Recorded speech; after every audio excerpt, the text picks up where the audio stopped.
asalaamaaleykum mbokki internet yi ñoo ngi àndaat ak seen site internet SDTV di am mbégte ak contentement di leen dalal ci seen émission seen Kampar di dalal ki nga xamante ni moom mooy Aïssatou Seydi di madame Diop doon directrice générale de l'ISEG. Aïssatou Seydi madame Diop ñoo ngi lay nuyu. maa ngi lay fay maa ngi nuyu aussi seen internet de SDTV. madame Diop bi la ñuy dugg ci waxtaan wi dañ lay bàyyi pour nga wax ñu sa présentation wax ñu li nga xamante ni sa fonction la ak sa responsabilité ci biir réew bu ñu nekk di Sénégal. waaw man madame Diop donc maa ngi tudd Aïssatou Seydi donc sur le plan professionnel mais am naa turu xale ak yëpp tout à ñu ma koy dàkkantalee Diopal ak fu ma dëkk ak lycée yi fu ma jaar ñëpp tout à la ñuy wax. mais maa ngi amee bac Lamine Gueye donc ma def ensuite 2 ans am diplôme technicien chimie appliquée après c'est la am master gestion des ressources humaines. gis nañ la tamit si wàllu sport da nga si yëngat loolu tamit bu ko neen nga wax ñu si. non man dañ ma élire par cooptation par le ministre des sports donc Matar Ba. Bon, je vais remercier au passage avec le président Babacar Ndiaye, président de la Fédération sénégalaise de basketball. Donc c'est vrai que je suis 4e vice-présidente de la fédération. Nous sommes tous bu baax a baax. kooku mooy suñu invité di madame Diop Aïssatou Seydi gis nañ ne le 30 novembre da ngeen di waajal benn événement bi nga xamante ni la moom mooy sortie pour 20e promo bu ISEG. événement boobu naka ngeen koy waajalee madame. comme d'habitude rek ñun moom macha allah xam nga étudiants yi nag bu ñu jàngee puisque rigueur bi dafa bëri ci école bi macha allah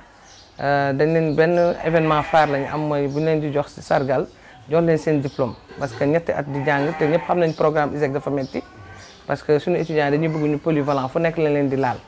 donc boo nekkee comptable mun nga jouer rôle marketing commerce parce que macha allah. yëpp leen di tàggat ndax bu ñu génnee rek macha allah du ñu am benn problème mu liggéey donc bu ñu leen tàggatee si ñetti at jar na jour ku ci jàng ba am diplôme am moyen bi tax nga am diplôme macha allah donc defe naa événement bu rëy la donc boo xamante seen parents yeeg ñi am dinañ ci kontaan. ñaata récipiendaire moom lañ mën a xaar ci atam ren bi ñu nekk. incha allah 1500 étudiants parce que nu mu demee noonu xam nga état bi daf ñu yónnee ay étudiants. ISEG aussi am étudiants yi inscrire UNIDAF tamit nekk beneen structure buy développé dans le domaine des TIC ay ak filière scientifique yi donc moom aussi ay étudiants am dañuy jëlaale seen diplôme. léegi si partenariat bi nga xamante ni moom mooy ISEG ak état du Sénégal gis nañ ne des fois dafay am jafe-jafe yi nga xamante ni la pour fay la ci wàllu état bi moom ay retard yu bëri ISEG yenn école yu bëri dañoo nemmeeku dañuy dàq seen étudiants yi ISEG si la bokk wala bokkul si ñooñu. bon foofu nag man ku nekk ak sa gis-gis parce que ñun ISEG quand même c'est une école sociale mooy maanaam dañuy jàppale néew di doole donc ñëpp xamee nañ ci donc programme moo tax bu mu ñëwee noonu prix bi ñu état bi jox ñun baaxoon na parce que baax na baaxul parce que ñun dañuy jël ci ñun tout le temps di jàppale parce que état ñun ñëpp la état man la yow sénégalais lambda keneen ak keneen état donc ñëpp a ciy jàpp. ñu suñu wàllu ISEG donc volet social bi ñëpp xam ne ñu ngi ciy yëngatu ci wàllu permis de conduire étudiants yi macha allah gis nga ne pratiquement fayuñu ci domaine informatique tey jii mën nañu wax des milliers de jeunes formés nañ leen ci informatique donc bu état bi ñëwee donc ñun donc dañuy fekk si ñun ci lu ñuy def mooy le volet social donc ñun nu ñu ko gisee état bi donc si état waxtaan la rek macha allah donc ñun bu ñu ñëwee étudiants yi donc yoo xam nga ñu bëri tey ñu jóge Nioro ñun l'essentiel suñu kii mooy formation de qualité formation ISEG tey ji étudiants yi moom macha allah bu ñu ñëwee dalal nañ leen parce que au début ñoom dañ doon wax ne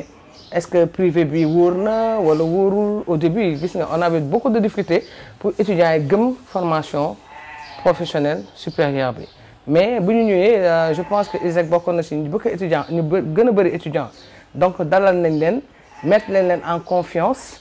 encadré nañ leen parce que c'était pas évident parce que ni ñu doon jox privé yi mooy ñi nga xamante seen niveau dafa baax mais ñun niveau bu baax bi ñun amul problème ISEG boo nekkee littéraire scientifique boo ñëwee du nekk filière bu ne mënul ko def donc mën nga gis littéraire bu nekk tey def série A ñëw ISEG dafa comptabilité gestion nekk fa premier de sa classe donc yooyu yëpp ci boo xasee ba am bac normalement mënoo am difficulté pour comprendre surtout ISEC dañ lay encadrer ñaxtu la te wax ne impossible amul donc impossible amul donc sur état bi ñun macha allah on a commencé ah ñuy jàng amuñu benn problème mais foo gis nag rëq-rëq day am mais ñun man bu doon sama sago lépp rek waxtaan la ci cadre waxtaan man moom sama gis-gis lépp cadre waxtaan la réeroo amul ñàkk waxtaan moo am man moo tax nag même daaw boo seetee ñun yéex nañ génne étudiant parce que je me dis que dañu war a nekk benn daal xam nga l'état et nous parce que man je me rappelle avant même programme état di am ñun privé bi daanu leen dimbale état comprendre nga loolu c'est à vérifier dañ doon may état et étudiant gratuitement te ci jamono jooju ñoom dañ ko soxla woon donc kon ko doon may étudiant gratuitement donc bu ñu demee ba ay difficulté am bu ñu ko toogee waxtaanee ko rek jàmm ak salaam la parce que ñun ñëpp ay chef d'entreprise may taam di wax école bi ñun ay chef d'entreprise te tey forcément même su dee privé lañu dañoo bokk Sénégal comprendre nga te aussi ñu ngi remercier aussi le président Macky Sall par rapport à ce programme parce que c'est un programme très important parce que c'est un programme boo xam ne jeunes yi tey daf ñuy permettre ñu encadrer leen man je parle du cas de ISEC parce que jeunes yi ñoom gëmuñu woon privé bi mais bu ñu ñëwee tey xam nañ ne privé bi am na lu fi nekk parce que li fi nekk bi déjà dañ leen di gëmloo ne que ñun au niveau de l'ISEC entrepreneuriat bi lu am solo la parce que état tey mënul marché emploi bi mënul ko satisfaire xam nga donc système bu ñu jël ñun c'est le système canadien te nekkuñu ci léegi ak américain mooy l'entrepreneuriat et le leadership étudiant bi il faut mu gëm boppam déjà étudiant bi il faut mu créer dara même bu dee gerte geeg géej gi beeg ak lu mu mën a transformer yëpp liggéey la américains yi ak canadiens loolu ñu raw ñu du nekk dañuy jëm di si gëstu di def ay recherche ba mun a am dara donc ñun ISEC leadership boobu la ñu am moo tax bi étudiants yi bëriwee ISEC wax nañ leen di communiquer ak ñoom ne leen mun na nekk xam nga di leen former di leen encadrer di leen jàngal entrepreneuriat parce que état bi lu mu yónnee aussi si privé bi c'est vrai que public bi moo bëri mais dañ leen di ñun ñaax parce que l'état tey son problème c'est l'employabilité te jeunes yi aussi bu ñu jël seen xel ñoom ñëpp teg ko si maanaam dañu war a dem liggéey état loolu tant que ñu ngi ci donc je pense que ñëpp ay am problème moo tax je pense que état bi aussi mu def ay jéego parce que gis naa ay agences yu bëri ñu ngi leen teg en place je sais pas mais je sais au niveau de l'ISEC ñun suñu étudiants yi tey depuis la première année dañuy créer ay incubateurs comprendre nga ay incubateurs ay mettre ay idées de projet ñu leen jàngal naka lañ defee business plan depuis première année étudiants yi dañu soutenir ku nekk sa projet personnel am nga ko première année da ngay maîtriser deuxième année da ngay maîtriser troisième année da ngay projet moo tax man tout le temps damay ñaax sama étudiants yi ne leen boo leen amul liggéey bu leen xaar état bi mooy maanaam ku ci nekk na nga jéem a créer sa emploi comprendre yaa xam te tamit baaxul wax jeunesse yi aussi boo tegee sa emploi tamit dina leer na ñaari at yeeg ñetti at yëpp da ngay xaar doo ñëw tey rek am comprendre ñii ñëpp tey ji am dara parce que dañuy sonn ñax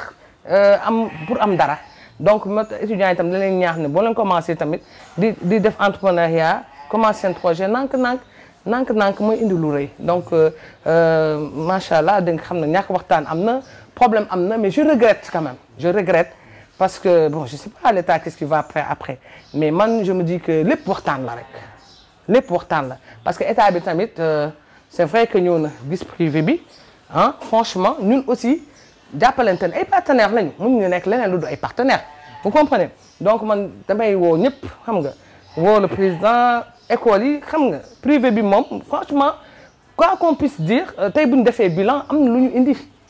am na ñu indi si jeunes yi man boog de mon côté sama étudiants yi ñu ci bëri commencé nañ liggéey ñu ci bëri aussi ñu ngi def entrepreneuriat te loolu tamit day génnee benn épine du pied de l'État du Sénégal donc man damay woo daal ñëpp autour d'une table man ñëpp xam nañ man ay voilà man ay dàq ak ay jàpp te loolu lépp waxtaan la ay dàq étudiant loolu man pour man amul solo la am solo mooy waxtaan aussi les vraies informations entre ñun les leaders d'école ñu am tamit bokk ndey bokk baay parce que chef d'entreprise dañu tey ku ci nekk yaa ngi fay ay salaires yu du jeex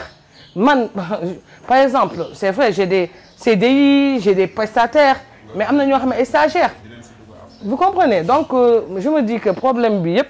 mooy ñàkk waxtaan entre ñun école yi tamit suudee nekk benn xam ne tamit état c'est pas notre adversaire on a des partenaires parce que ku ci nekk am na looy indil ci Sénégal parce que Sénégal benn Sénégal la te ñoo ko bokk. état jël benn décision moom mooy étudiants yi nga xamante ni ay nouveaux bacheliers leen yëpp daf leen yóbbu ren dans le public mbaa du indi tuuti rëq-rëq ci parti. bon dina indi rëq-rëq parce que ñun tam ay sénégalais ci Sénégal la ñu bokk mais xam nga état tamit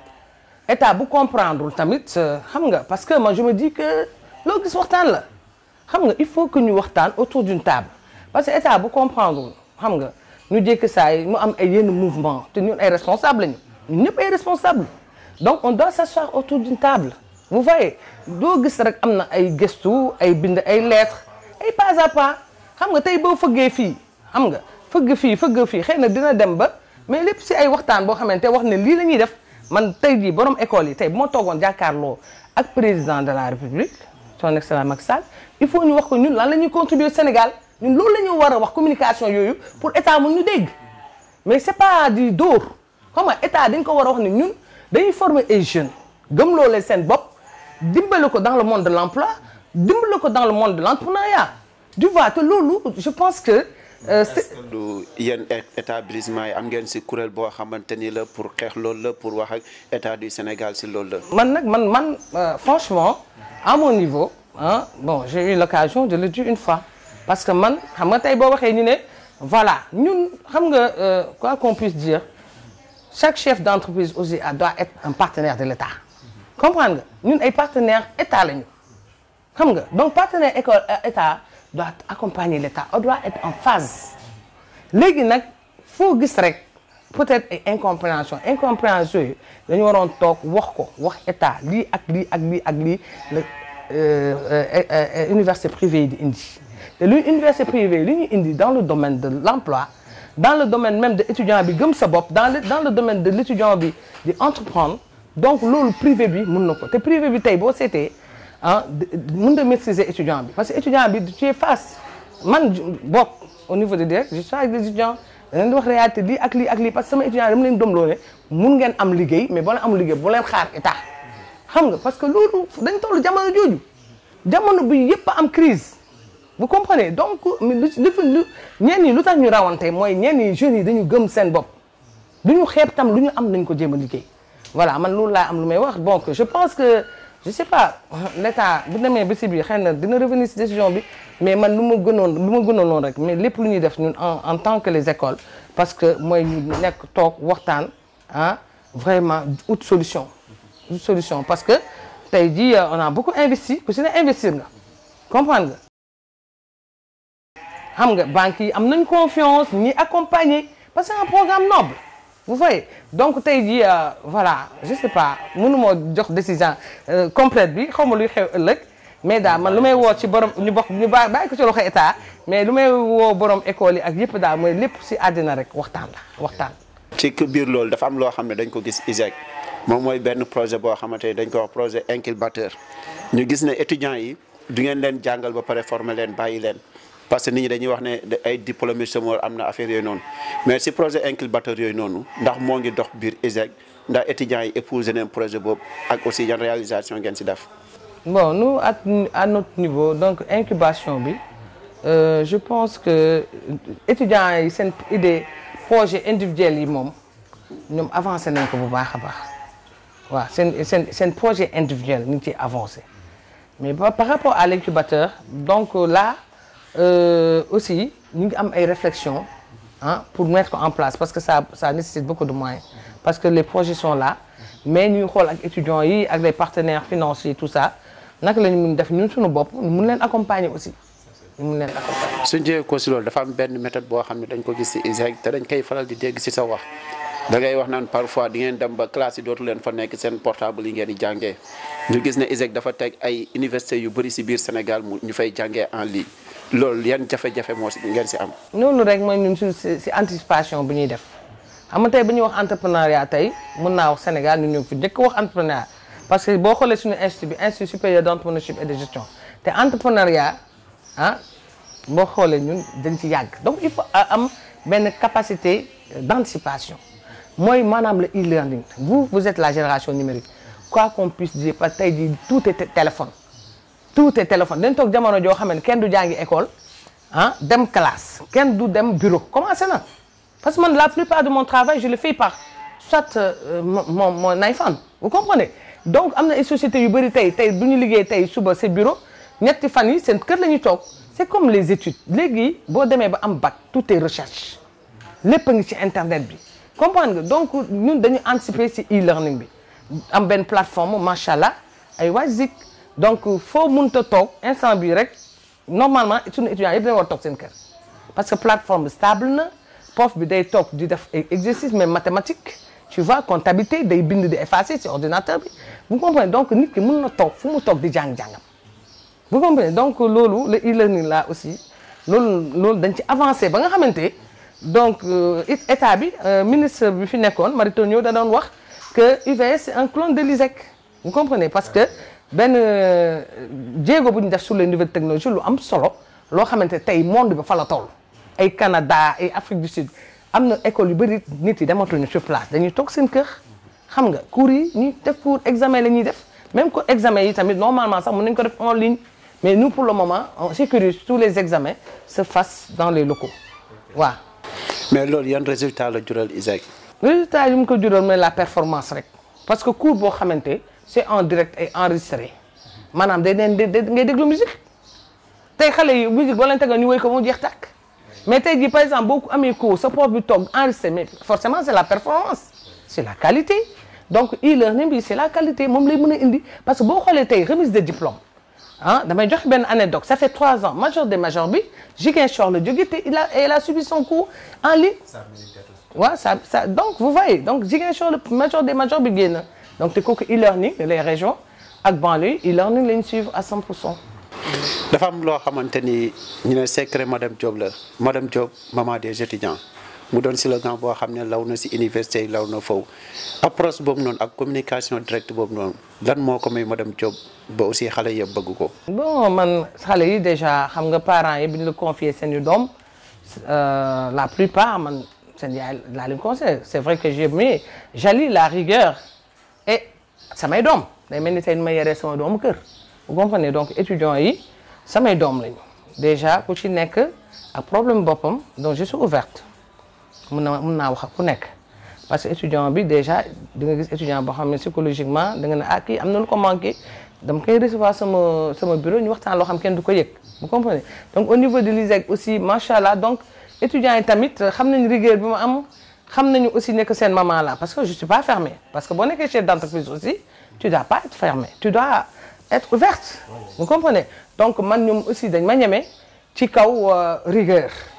samay doom la ñu comprendre nga bu ñu ñëwee man leen xam nañ jàng la dama la jox benn anecdote Diaw Diop sama étudiant la mais bu mu ñëwee pour bëgg musique dama ko accompagner ci musique bi parce que ku ci ne am nga talent boo def ci biir école bi mais dama lay accompagner mais dama ko ne sama priorité mooy sa moyenne moo tax nag macha allah bu de première année ba master 2 donc il a une très bonne moyenne vous voyez donc man noonu laay def ak étudiants yi talent ku am sa talent na nga ko exploiter tey mun naa wax yu bëri nii damay may étudiants yi ñu am fit parce que étudiant tam doo ko fermer du am fit donc da nga gisee école ku ci nekk yaa ngi di jënte yaa ngi c'est pour leen seen luy yeewu seen yaram ñu yee ko mooy le leadership vous voyez donc étudiants yi donc loolu moo tax man tamit maa ngi delloo njukkal parce que man tam nangu naa seen yaay bi voilà waaw. suñ gisee parfois yenn étudiants yi di créer ay problèmes ISEC di def ay revendications parce que loolu yaakaar naa ay faiblesses yoo xamante ni la parfois dañ koy noter ci entreprise yi loolu lan. mais dara matul. vous voyez donc xam nga am na loo xamante kii wu biir kër la xam nga kii wu biir kër la ñun étudiants yi man leen lu may kontaan ci wax ji yëpp rek mooy bu affaire yi stable woon ah manqué wuñu ordinateur manqué wuñu tablette surtout les étudiants orientés par l'État on les mettait dans les bonnes conditions de travail mais problème am na mais ñun tamit am na ay yoo xamante c'est pas le problème des étudiants mooy lu may wax rek lu ñu mën a wax rek dañu mën a waxtaan ak état vous comprenez donc macha allah mais lu ma ci gën a neex dans tout ça mooy jàng bi mosuma gis ko critiquer jàng bi parce que jàng bi j'ai mis les moyens peut-être avant mais depuis ma ñëw man ak samay étudiants jàng bi moo am solo parce que dama leen di wax ne muy professeurs yi tout le temps maay ut nii xam nga ay professeurs de rang A conseil pédagogique bi scientifique bi mettre naa ko en place man tout le temps damay gëstu sur la qualité parce que jàng bi moo am solo parce que monde bu ñuy jëm ni xam-xam la du diplôme parce que dañ leen naan qu'est-ce que tu sais faire chaque jour moo ko étudiants yi boo leen ñëwee pour jàng da ngeen di jàng ngeen am xam-xam parce que boo leen demee entreprise dañ leen naan lan nga mën a def dañ lay tester donc si tu n'es pas bien dañ la fay teg malgré nga am diplôme bu dul jeex vous voyez donc problème nag du ñàkk ci famille parce que par exemple des fois ñu poser ay problème de bourse te bourse du ñun tu comprends yëpp ay liggéey la rek man du ma critiquer leen ak leen parce que état bi aussi mi daf ay effort mais xam nga plus ngay am ay étudiants plus aussi ngay gën a restructurer defar ba mu rafet vous comprenez donc des fois ñu poser leen problème mais loo gis rek man étudiants yi peut-être dañuy waxtaan ñu juboo bu ñu demee après voilà ñenn ñi nga xam ne dañuy xaw a déraper donc dañuy ñëw regretter ko kër la famille la jàppoo dañuy am mais après nañ ko waxtaanee rek loo gis si àddina rek waxtaanee la ba juboo léegi dañoo for tamit si bay ne madame Diop elle est sociale lu bëri daf ko si def dafay gis étudiants yoo xamante ni cartouché neen wala ñoo xamante ni dañoo ñàkkoon seen étude lu yàgg mu jël leen indi leen ISEG ñi jàng si gratuitement loolu xayma bi ñaata la. léegi loolu moom dama ciy sawar a wax parce que programme carte sociale ñoo ko commencé depuis plus de 10 ans tey bu ma gisee xale yi créé seen petite agence là di liggéey ak école yi dama ciy sawar di leen jàppale parce que loolu je pense que concept bi suñu la jóge woon. étudiants yi dañ daan ñëw déjà cas sociaux yi mënoon naa lim ne ISEG mënoon dem ba 600 yu dul fay dara demoon nañ ba étudiants yi tam di fay ay 10 000 francs di jàppale ku nekk sa moyen bourse parce que tey ñu gars yi xoolee école privée c'est vrai c'est excessivement cher mais am na coo xamante tey jii amuñu moyen bu pour jàng ñun aussi ISEG dañ ci bàyyi xel lu bëree bëree bëri donc xam naa côté social bi tamit loolu moo tax nit yi di wax parce que tamit dina am ñoo xam dañ leen aidé dina am ñoo xam tarif normal ku ci nekk rek ISEG côté bu ne am na ci rek lépp parce que ñun duñu xool xaalis bi ñu ci am comprendre nga mooy li mu la wax rek accompagner l'État xam nga mooy maanaam am loo bàyyi am loo jël c'est vrai que c'est le privé mais tamit voilà am nañu ay investissement parce que chaque année aussi yaay bëgg a defaraat comprendre nga parce que tu veux toujours être dans la qualité moo tax nag voilà social bi moom mënut a ñàkk ISEG lu yàgg la ñu nag social toujours dañuy nekk boo xoolee aussi restaurant yi macha allah étudiants du ñu fay dara au niveau de Dakar. Université yi aussi comment dire on a un médecin aussi boo xamante les premiers soins moom day consulter étudiants yi les premiers soins aussi macha allah moom mooy jàppale étudiants yi te duñu fay dara donc tout ça là dafa am lu ñu bàyyi rek parce que xool nañu ne que ñu nekk ISEG ñu ci bëri amuñu ko. d'après recherche yi ñu def tey dañuy wax ne ISEG dafa préparer leen étudiants yi dañuy am ay compte bancaire BOA te duñ fay dara ndax loolu avéré la wala déet. c'est vrai parce que la BOA quand même que je remercie de passage. C'est pas de la pub mais quand même ils nous ont beaucoup accompagnés ñun au niveau suñu programme état bi comprendre nga parce que ñoom ñëw nañu surtout le directeur général actuel il est venu quand bu ma fekkee foofu am réunion ak sama staff dafa ne kii jigéen bu jar a jàppale la maa ngi koy remercier au passage donc ñoom ñoo ñu accompagner ci lu bëri vous voyez donc la BOA aussi ñoom ñoo ñu accompagner bi xale yi buggee compte bancaire daanoon nañu ko def nag mais bi yoon dañu ne pour mu yombal xale yi ñoom tamit dinañ ci jàpp ñun ñu jàpp ci ñoom lañ compte bancaire parce que compte bancaire déjà day nekk ci responsabilité nit bu ñu ñëwee ne la am nga compte boo xamante ne 100 francs boo am dugal ko fa 200 boo am dugal ko fa je pense que déjà yaa ngi jàngal étudiant bi ni ñu commencé gérer donc compte bancaire yi effectivement c'est gratuit. ci lu ñuy waxaat moom mooy. partenariat ISEG ak artistes yi nga xamante ni moo nekk ci mim réew. pourquoi ce partenariat avec les artistes c'est pour communiquer ou pas. bon waa Daara J Family ñëpp xam nañu relation ak monsieur Mamadou Diop le président de l'ISEG ay doomam la ñu woon ci moom la ñu commencé donc moo leen jàppale ci lépp comprendre ñoom aussi ñu rendre ko parce que lu ñu xewle ISEG macha allah xam nga ñoom kenn amatuñu temps ñoom Daara J international la. mais lu ñu xewle quand même cérémonie fële nu mu tudd Marius Ndiaye gis ngeen ne ñaari yoon ñëw nañu participer ak bi ñu amoon grand théâtre donc ay doom la famille la dañ fiy ñëw c'est une famille vous comprenez donc aussi voilà doomu Diop aussi mi ngi wéy tamit voilà famille la yàlla def na aussi mu am talent muy Abiba donc y a aussi Wally Seck aussi bu muy playback génnee benn morceau 2 morceaux siiwul ci la commencé waa ISEG donc du affaire boo xam ne affaire bu kii la lu récent la bu ñuy soog a commencé musique Amady Badiane suñu dëkkandoo la fii donc moom moo ñu xale yi ne ma waali man nañ koy waali sama benn jarbaar bu nekk Ziguinchor mu seet ko xam cousinam mu ne ma kenn kuy commencé di wéy la xanaa xamoo ko man ko bon nañ ko indi suñu relation est partie de là donc moom ak ISEG du lu bees mooy lu may wax rek dañuy ay paala bu ñu egg fii donc bu ñu ànd ak moom donc c'était pas le star international bu ñu dégg et puis nag mu nekk xale bu yaru aussi comprendre nga bu yaayam Aïssatou Seydi man damay dem sax ba damay gêné mais parce que daf ma bëgg sa famille bëgg ma yaayam papam et tout vous voyez et sa sœur tout le monde dañ ma boole seen famille vous comprenez yaayam moom tey jii moom tamit bëgg ma te yàlla tax vous comprenez donc famille la daal waaw dem nañu yàlla moom mooy def xamel nañu ba dara doolu dara xamel nañ ba nii moo tax voilà ku ci nekk xam sa morom vous comprenez moom aussi il faut pas oublier une chose je pense que bon je vais le dévaler day fay ay jeunes yu bëri école ñu jàng ISEC man benn jour dama ñëw benn malien ñëw ne ma mais maman dama tàggu sama yaay parce que les maliens dañu war de prestation moom ku jigéen ñëw tàggu sama yaay ak sama papa man kuy sa yaay ak sa papa mën na ma Wally Seck man ko yow xanaa da ngay fontu puisque j'avais le numéro de Wally mu balancé ma ko ma ne mais kii elle dit vrai mun na ma yaay man ñoom mu adopté il fait des choses sans le dire comprendre nga il adopte des gens ay xale yu amul dara ci këram googu di leen jox ñu lekk ñu naan ba pare di leen fayal jàng kenn xam nu mu toll man de ISEC mën naa la prouver te du ñëw sax na ma maa inscrit kii waaw du ko wax tay rek am na xale yu ma woo bu ma ko dévoilé nii dafa am lu ñu ko bëgg a defal si jour cérémonie ndax duñ ma may parce que moo leen fayal jàng te loolu man xaw ma woon na xale yooyu ñu ngi foofu donc am na action yoo xam ne ñu koy def man lu ma xam ci moom sur le plan de l'éducation donc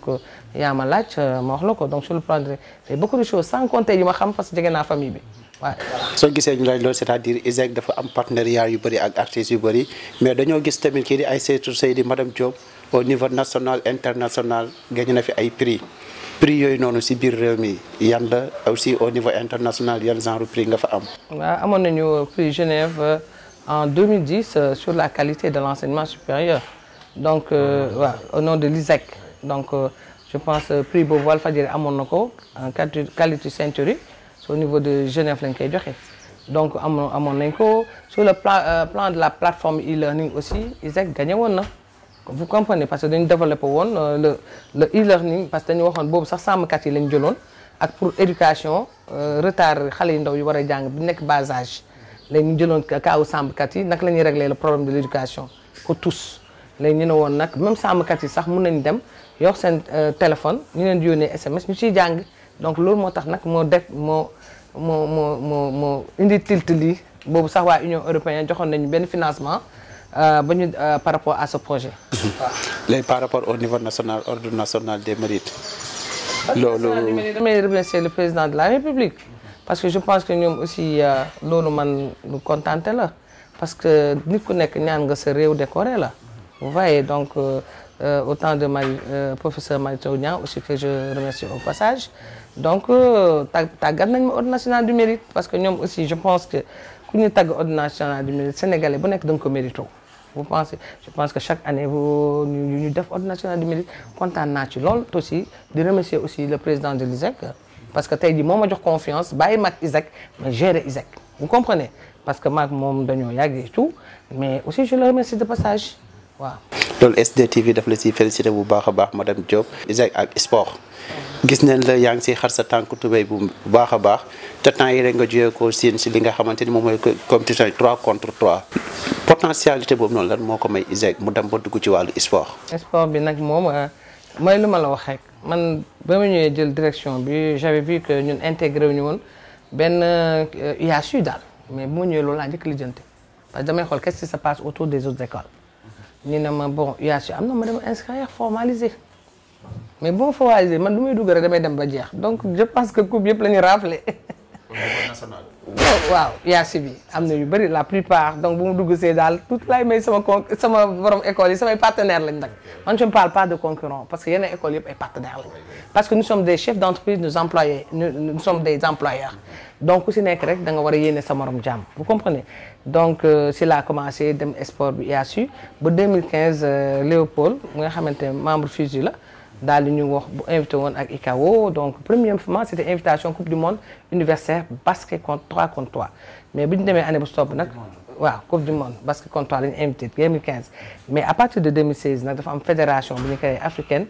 basket 3 contre 3 balaa ngaa dem ci coupe du monde foog nga jaar foofu mais boobu nag université ISEC la ñu xam moo tax waa FUSU au niveau de Dakar ISEC mooy dem parce que ISEC mooy def tous les moyens pour mën a dem pour mu ak université Afrique yëpp dana am ay Kenya Éthiopie dëkk Afrique yëpp bu ñu demee ne jokkonteel de ñi nga xamante ni dañoo génn ci wàllu góor premier ak deuxième ci wàllu université yu génn premier ak deuxième ci wàllu góor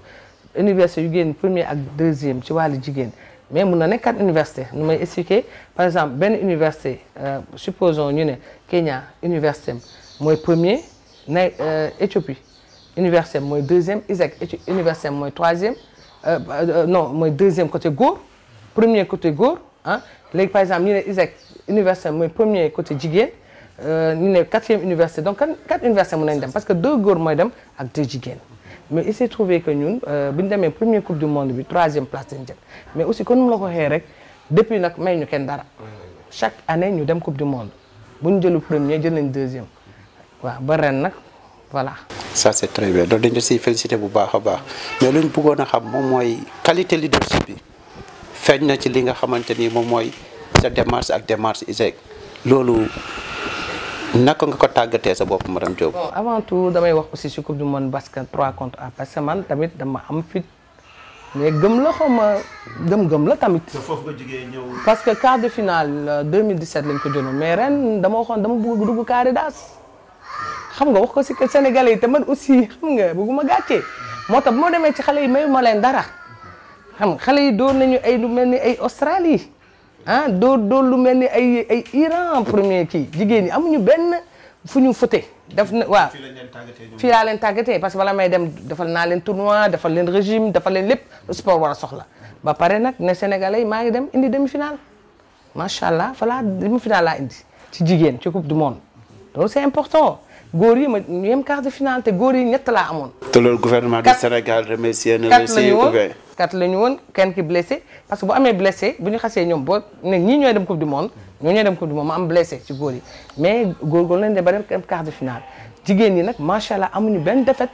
ñoom tam maa ngi leen di sant parce que carré d'as bi ma doon wax si ñoom laa ko doon yaakaare parce que ñoom ñoo gën a ëpp participation que góor yi côté ISEC góor yi bi mooy seen 2e participation à part bu ñu invité donc ñu ñëw quart de finale donc voilà chinois yeeg monde bi ñu fa nekkoon waa États-Unis ñëpp a ngi fa woon dañoo jaaxle. après ñu gis Aïssatou Seydi di yor drapeau Sénégal bi. non mais Sénégal la ñu am. nous sommes des Sénégalais. ndax gouvernement du Sénégal accompagne na la si. bon xam naa c'est un basket nag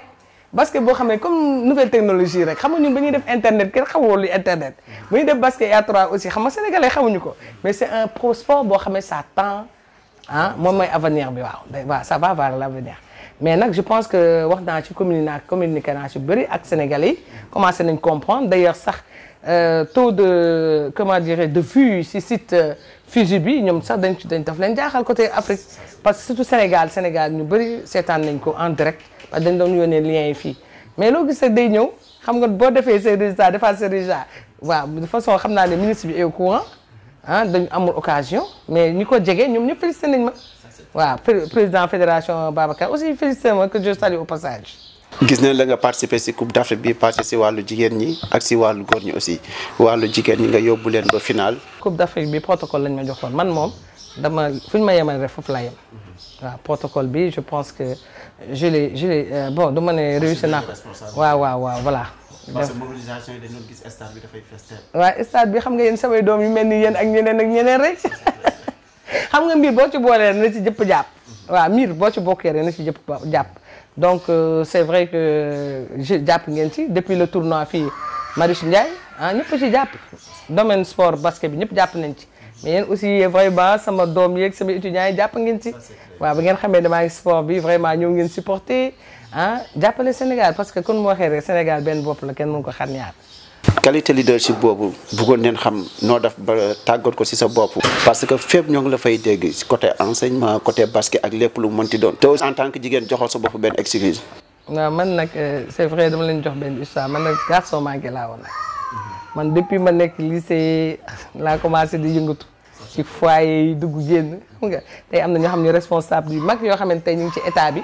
ah yoo xamante ñoo bokkoon ay foyer au lycée. am nañu ay responsabilité ci état bi donc maanaam loo xamante luy peut-être luy nekk ci yow la rek nga joxe ko je remercie aussi mes parents de passage ñoom aussi bàyyi woon nañ ma parce que xamoon nañ ne que man voilà genre jigéen góor donc dañ ma doon bàyyi may ànd ak voilà mes amis c'était des garçons man sama xarit yu jigéen yi dañ leen doon compter vous voyez donc maa ngi ci foyer yi maa ngi ci lii je me rappelle maa nekkoon premier jigéen bu ñëw damay nekk président foyer lycée Vent autant mais góor it bàyyi ñu ma ci dem naa ba gàncax dañ ma ne il faut nga démissionner vous voyez tellement que man moom seen fit laa amoon waaw donc yooyu ay kii la après j'ai fait de la politique ah mouvement élèves étudiant du ma wax peut-être parti socialiste peut-être Tama def naa fa école la tamit jaar naa ci vite fait mais avec ISEC j'ai plus le temps pour le moment concentré guma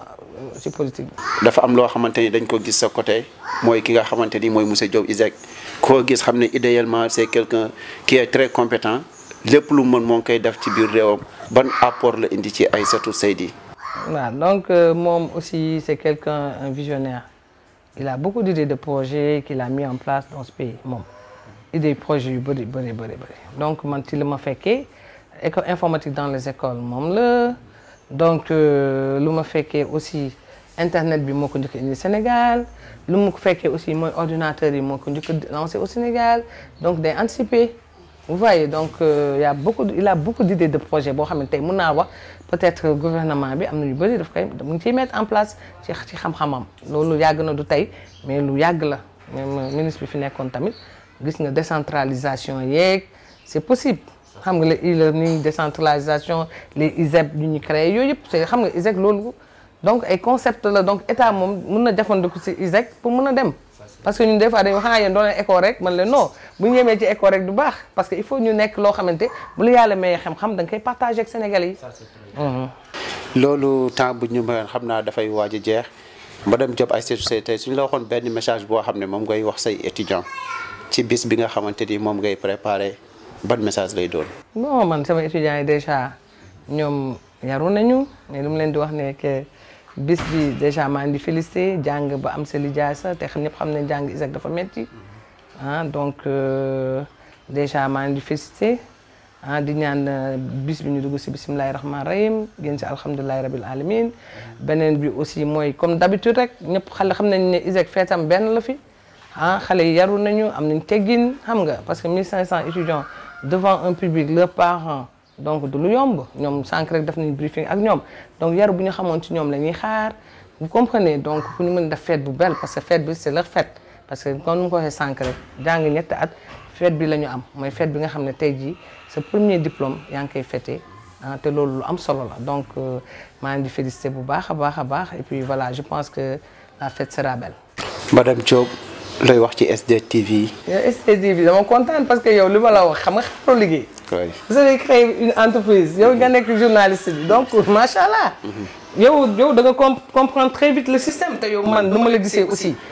yaa ngi ci tànk leadership bi. merci beaucoup bu comprenez tey seen début fii la ma fekk. bu ñu orienté étudiants yi dans le privé. promotion si nga ñëw. te da nga ma may formation gratuitement. waaw dama la may formation gratuite tey ni man ak samay morom. kontaan naa parce que tey yaa ngi koy pratiquer. merci vous beaucoup comprenez donc yow moom macha allah. l'essentiel vous êtes une jeune équipe. doo gis dans la vie rek mooy ñefe. vous voyez vous avez mis une télé en ligne maa ngi ñaan seen télé en ligne nekk si télé ñuy tudd mais tout ça dans la cohésion. voilà di ñaanal SDTV nekk si vraiment télévision numérique yi yu ëpp solo dans le monde vraiment kontaan naa voilà di gërëm ñëpp. waaw maa ngi tàggu seen internautes yi ah vraiment di kontaan aussi si yéen ah je pense que lépp lu mu ci wax ci lu baax ah ngeen xam ne man la mais lépp lu ma wax ci lu nekk. waaw vraiment du négatif aussi parce que nit du jum amul vous comprenez donc kontaan naa trop vraiment di remercier aussi sama collaborateurs yi parce que madame Diop dafa am équipe dama am équipe boo xam ne macha allah aussi ñëpp a xarañ mu commencé ko ci employé bi ba ci professeurs yi donc maa ngi remercier ñëpp parce que ñoom xam nañu ligne directrice bu ma jël te ñu ngi ciy topp di remercier aussi sama étudiants yëpp. merci beaucoup. jërëjëf ñoo ngi amoon mbégte ak contentement di dalal ki nga xamante ni moom mooy Aïssatou Diop Seydi doon jigéen bu jàmbaar di directrice ISEC ànd seeg SDTV ñoo ngi leen di jox dox daje ba beneen yoon si beneen numéro wasalaamaaleykum wa rahmatullah merci beaucoup.